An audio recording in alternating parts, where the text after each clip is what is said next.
ये है भिवानी, यानी कि छोटी काशी, और अगर यहाँ के अंदाज में कहूं तो भ्यानी, वो शहर जिसे मंदिरों के शहर के नाम से जाना जाता है।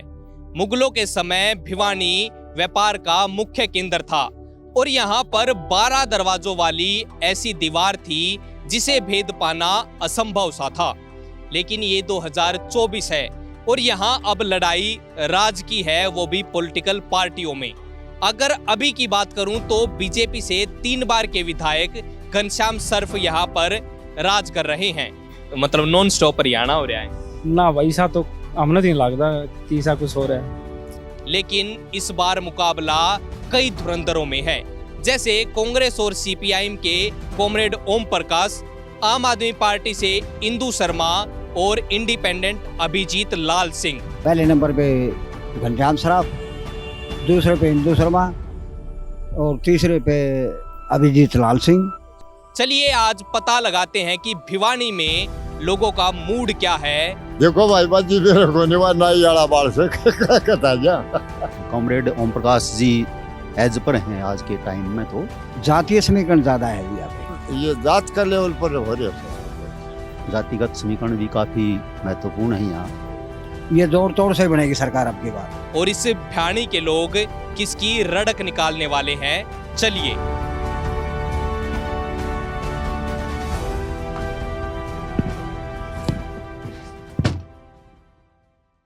हाँ जी भाई, के है भिवानी में, के चल रहा है? भिवानी भाई ठीक माहौल है। हमने तो कांग्रेस लागे इनको भाई। हाँ, बीजेपी वाले थोड़े गड़बड़ कर रखा है इनका। विधायक तो बीजेपी का ही था और कई साल 3 बार से प्लान थे। हाँ हाँ, कोनी इनका सलाह पलटने की सलाह है। हाँ, क्यों कांग्रेस, क्यों भाई? कुछ काम हुए, कुछ क्यों पसंद आ रही है? कांग्रेस भाई यो कोनी काम का ठीक है भाई। कामरेड ओम प्रकाश। हाँ हाँ हाँ। काम कौन सा आपका? मेरा माने रू कितने एक वोट है आपके गांव में? भाई मेरे गांव में कम से कम 10,000। फिर मेरे गांव में तो सारे बीजेपी के हैं भाई ज्यादातर तो। हाँ, फिर क्यों कर पलटेगा? बस माहौल तो है भाई, किम्मे भी उसका है। अच्छा, के कुछ काम वाम हो रहे हैं भिवानी में, कुछ पहला हुए हो या कोई जरूरत ऐसी हो, समस्याएं क्या है मेरी? समस्या सारी है भाई। बारिश आओ तो पानी भर जाए है, सारे रोड़ा पे 2-3 घंटा थी पानी रहा है, ठीक है। और माहौल खराब भी हो रहा है भिवानी का भाई। रोजगार का क्या चल रहा है? रोजगार का किम्मे नहीं चल रहा ना, रोजगार कुछ नहीं चल रहा भाई। बीजेपी तो कह रहे हैं हमने इतनी बढ़िया सरकार 10 साल हो गए, इव तो नायब सैनी भी ला दिया, इव तो और भी मतलब नॉन स्टॉप हरियाणा हो रहा है। ना भाई ऐसा तो हमने नहीं लगता कि ऐसा कुछ हो रहा है। नहीं, मैं भाई साहब कुल मिला के अभी तो 1 नंबर पे बीजेपी का ही है। बाकी निर्दलीय भी अच्छी पकड़ बनाए हुए है। लाल सिंह का लड़का अभिजीत है, अच्छी है उसकी भी, और तीसरे नंबर पे कोई भी हो सकता है। अच्छा, जातीय समीकरण क्या बनता है यहाँ?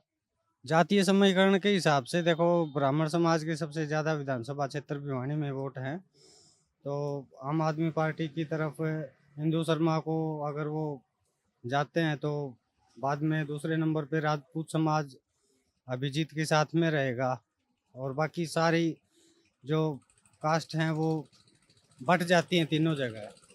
तो कुल मिला के ये देखने में आ रहा है कि अभी जो बीजेपी का होल्ड है वो थोड़ा बरकरार है अब, लेकिन थोड़ी सी नाखुशी सिटिंग विधायक रहे हैं 3 बार के, उनसे लोगों में थोड़ी सी नाराजगी भी जरूर देखने को मिली है। लेकिन अभी फिर भी कुल मिला के उन्हीं का हिसाब किताब 1 नंबर पे दिख रहा है।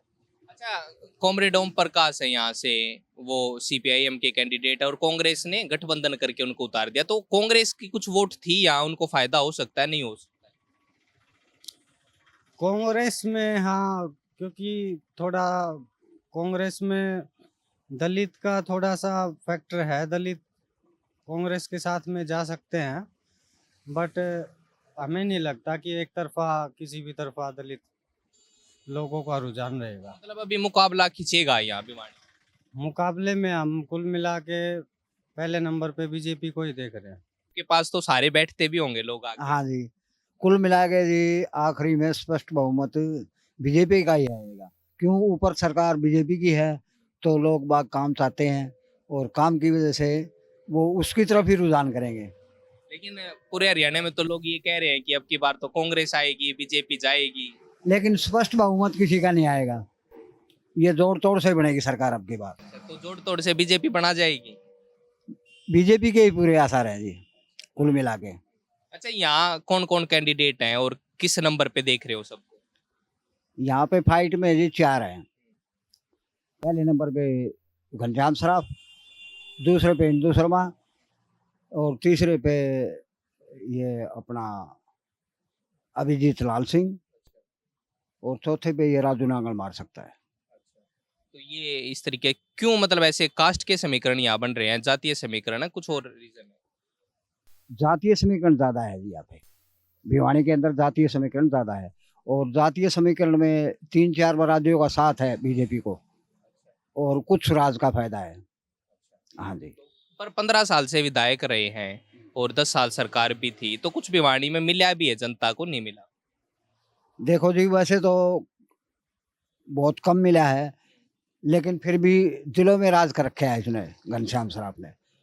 बनने से पहले काफ़ी सेवाएं की हैं पब्लिक की अपनी तरफ से, उस चीज़ का फायदा मिल रहा है उनको। आड़ा माहौल यो है भाई, आको तो शांत है।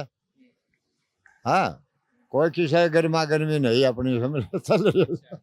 और भाई आड़ा कैंडिडेट से 4 और 4 भाई बलबुत्ते का।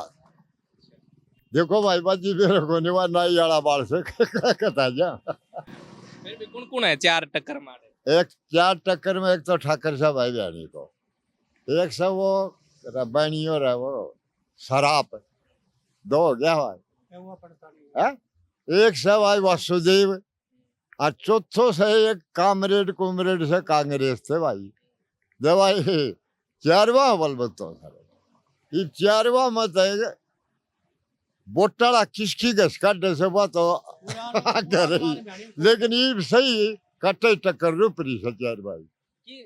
फिर भी आपने के लागे कौन आज ईब काट सके सी? ना ना कोई नहीं। कुछ नहीं, ये उमा फुआ मारे से आग वो तो इतनी ला ले आगे भाई वो तो अपनी गाँव से, वो अपनी गाँव से बीच में चला आदमी से न जो कर रहे 4वां टक्कर सही रूपरी, 4वां टक्कर नहीं रूपरी भाई। जात ये जात का लेवल पर हो रही है सब तो भाई। मोमन तो मोमन का नहीं रूपरिया से, जाट जाट का नहीं रूपरिया से, और भाई ठाकर ठाकर का नहीं रूपरिया से, बढ़िया बढ़िया कर रहे हो।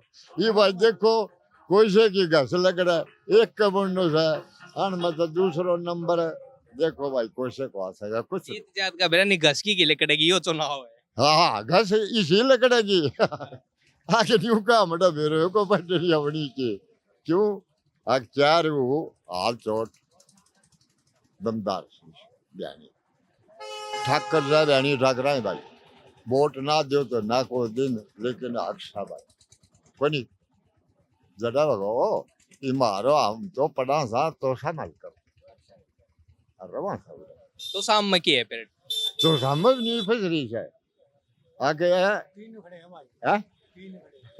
3 खड़े थे उठे भी एक ठाकर ने बीच में भाई, और उसकी बात सही से बेचारा गोपाल का घड़ा मोटा थे वो आपकी भाई, और 5 साल ही बाद जोड़े हमारा बरगा टिकट कर दिए रोवत कोई उसने दोनों घरों घर खेल गाड़ रखे जाए ठाकर अच्छा वोट लगे दोनों रोगा ठाकर बोला माहौल यो हो रहा तो भाई। और भाई दादरी क्लियर सा कांग्रेस और भाई लू आ रहे हूँ कांग्रेस की क्लियर, तो दोनों में कांग्रेस, ये 2 सीट फंस रही है। ये 2 सीट बच रही बेटा दोनों कांग्रेस। और भाई बाडम भी मतलब बाडा हल्का करूँ तो सामने भी आवा बाडम भी कांग्रेस बताऊँ फिर ये आड़े कांग्रेस की ना बन रही बात ना कांग्रेस वाला पूरे बड़े तो कांग्रेस नहीं वो तो पड़की होगी आटा हो देख लो आटा यो के बने गो यो कांग्रेस को आटा क्यों कर बने गो यो तो मुश्किल नहीं यो तो न्यू बता कोई नहीं। आप बताओ जी क्यों कर के लागे? भाई मैं बताऊं ये मेरे तो एक दनाना बैठा था, मेरी बात सुन ले। तो मैं बोला पंडित जी सुना उन्हें कहने से ठीक ठाक है माँ वोटा के रोल गोल सब आई रोल गोल लवाई हरी तुम्हारा के हुई पंचायत काले नो बोले वो कांग्रेस ने पर्ची कौन दिया ये साल जहाँ रोड़ा मच गया। क्या बात बताओ, फिर किंगे ने जाएंगे उनकी मेरी पर्ची। बात सुन ले। पहले इनू कहा भाई जाट तुम्हारे कट्ठे थे, ये वो आज ये तुम्हारा वाली बात ने देखा है तो पंडित जी वाली बात ने कहा तुम सुनी है नहीं, इस बात इनू को भाई मेरे ख्याल रोड़ा मच गई 100% का मैंने दिखा के डंगे क्योंकि उनके बोल काल पंचायत हुई उनकी दनाना में आज दनाना जट्टा गाँव से गाँव छटिया गाँव से है। यह बात ये भाई आगे हम इनकी मेरा अरे भाई मारा हमें हाथ तो शाम के तुम तो शाम में पड़े मैं अभी तो शाम में पड़े फिर तो शाम में तो भजन लाल मतलब बंसी लाल का गढ़ रहा और दोनों ही उनके पोता और पोती दोनों एमी सेमी आ रहे हैं, तो के मतलब जनता किसती देगी फिर वोट। जनता भाई इन्हें तो एक वाक्य रोंदी हंडस है परसों हमारे गाँव मारी थी नो बोले भाई बात है बोले हाँ नो बोली मैंने कहते नू सोचो न है आके मैं कांग्रेस ने छोड़ के क्यों आई हो मेरे लागे धक्के मैं न्यू आई हो है और भाई जेड़े धक्के लग जाए तो रहना भी नहीं चाहिए। जा रहा है, इलेक्शन अपने रंग में आता जा रहा है। यहाँ पर जो पुराने एमएलए हैं उन्होंने 10 साल में लगभग विकास के नाम पर मेरे हिसाब से तो कोई विशेष काम किए नहीं। जैसे आप भिवानी सेक्टर 13 में खड़े हैं तो यहाँ घूम के देखे होगा, यहाँ की रोड देखे होंगे, सीवर व्यवस्था देखी होगी, थोड़ी सी बारिश में ही पानी खड़ा हो जाता है। शहर की सड़कें देखी होंगी, शहर के विकास कार्य देखे होंगे। मेरे हिसाब से यहाँ एक comrade Om Prakash ji as per हैं आज के टाइम में। तो बाकी जातिगत समीकरण भी काफ़ी महत्वपूर्ण है यहाँ, तो उस हिसाब से देखो मेरे हिसाब से कॉमरेड ओम प्रकाश को मौका देना चाहिए। वो एक ईमानदार और सभ्य प्रत्याशी है, सभी कोई जाति पाति का उसके अंदर वो नहीं है, लेकिन ज़्यादातर जाति पाति के आधार पर यहाँ वोट पड़ते हैं। भिवानी के बारे में छोटी सी चीज जो मैं समझ पाया कि यहाँ पर जात के आधार पर वोट ज्यादा हैवी रहती हैं, इसीलिए लोग अपनी जाति का कैंडिडेट भी यहाँ पर उतारते हैं। लेकिन अब मुकाबला कई लोगों में फंसकर रह गया है, जात के आधार पर और पार्टी के आधार पर, और कौन किस जाति की वोट और किस पार्टी की वोट काट पाता है ये देखना दिलचस्प होगा। और उसका फैसला 8 तारीख को हो जाएगा जब चुनाव के जो नतीजे हैं वो आपके सामने होंगे। ये थी हमारी भिवानी की रिपोर्ट। कैसी लगी आपको कमेंट बॉक्स में अपनी प्रतिक्रिया जरूर दीजिएगा। मेरा नाम सनी कौशिक है। जलको हरियाणा पर आप मेरे साथ जुड़े। कैमरे के पीछे है साहिल। राम राम। झलको